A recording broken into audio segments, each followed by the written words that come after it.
Kakahatog mo kasi yan. Kapatid, siya paano oras by break natin? Nurse Karen, Nurse Ivan, kamusta si Ma'am Morgana? Actually, okay na siya. Nakatulog siya kanina.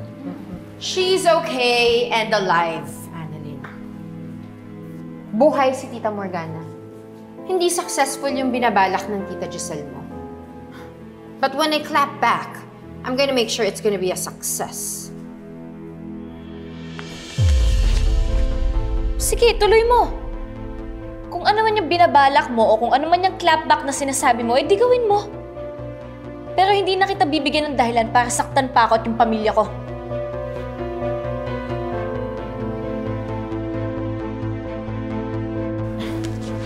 Don't be paranoid, Annalyn.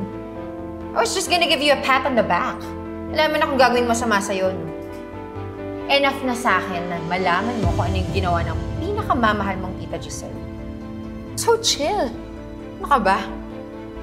Dapat mo nagsiselebrate ka eh. Kasi kahit pa paano, nanay mo ang nag-benefit dito. Nanalo siya, di ba? At yun naman ang gusto nyo. Yung manalo sa mga mabababaw at petty things. Di ba? Consider this as my early Christmas gift to you. Just in case hindi kayo umabot ng Pasko. Hindi naman ako nakikipag-compete sa'yo, Zoe. At yung pagtatanong ko kina Nurse Karen at Nurse Ivan, genuine yun na concerned ako bilang tao at bilang doktor.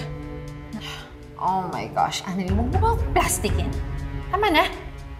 Alam ko naman gusto mo at gusto niyong lahat na may mangyaring masama sa tita ko. Zoe, kung may gusto akong mangyari sa tita mo, alam mo anong gagawin ko? Bubuhusan ko siya ng gasolina habang naglalakad siya sa stage. Tapos, sisindihan ko siya na magliyab siya. #GirlOnFire. Para katulad lang sa ginawa mo sa nanay ko. Pero hindi ko gagawin yun. Kasi hindi kita katulad eh. Hindi ako kriminal. Doktor ako.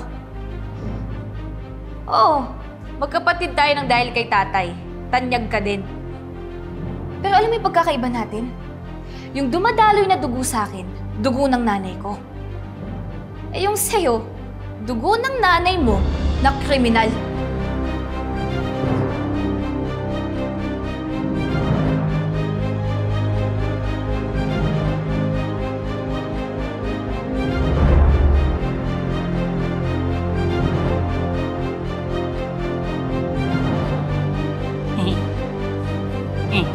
Doc. Doc.